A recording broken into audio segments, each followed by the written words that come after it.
Hi. During this speech, I would like to inform you of the Maritime Equatorial Baptism of the Crossing the Line ceremony.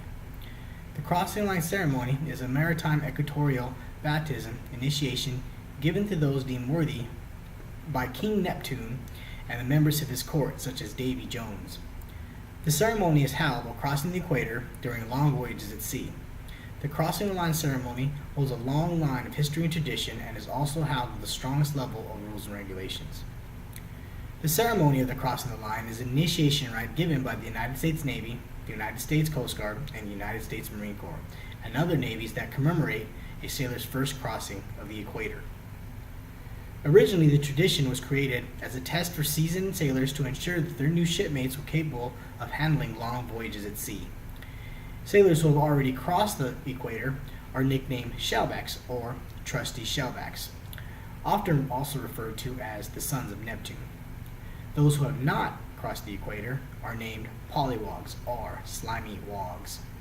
After crossing the line, polywogs receive subpoenas to appear before King Neptune and his court, usually including his first assistant Davy Jones and Her Highness Amphitrite, and other various dignitaries who are represented by the highest ranking seamen who officiate at the ceremony. The ceremony is usually given on the ship while crossing the equator, which is a 2-day event and is a ritual reversal in which the older and more experienced enlisted crew essentially takes over the ship from the officers. The history of the Crossing the Line ceremony dates back before the 1800s, and some say it dates as far back as seagoing itself. The tradition of the Crossing the Line ceremony is observed by most seagoing countries, including the United States, the Royal Navy, and the Australian Navy. The act of celebrating invisible lines, geographical lines, across seas has become a great naval tradition throughout the world. Including the Crossing the Line ceremony, which highlights the passage of a shellback across the equator, other Crossing the Line ceremonies include the Golden Shellback, which is crossing the line of the international date line at the equator, and the Emerald Shellback, which is the crossing line of the prime meridian at the equator, and this is also the rarest kind of shellback. I personally have been through 3 Crossing the Line ceremonies, 1 as a polywog and 2 as a shellback. The day starts with the wog breakfast, which includes green eggs and green pancakes, seaweed eggs and seaweed pancakes, given with corned beef hash. The entire day is set to cleanse the wogs of their nastiness, so they are deemed worthy to meet with King Neptune and his court. Some of the day's events include shaving of the head and brushing of your teeth with seaweed paste, which consists of hot sauce and other mashed materials, all of edible, of course.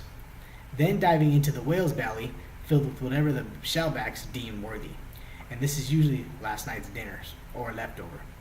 And this is to say it's not nice. After the events are completed, the newly ranked shellbacks are rewarded with a certificate of completion.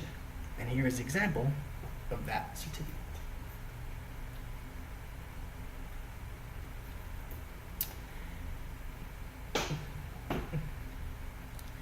Though the Crossing the Line ceremony has long been going on, the rules and regulations of the event have drastically changed over the years.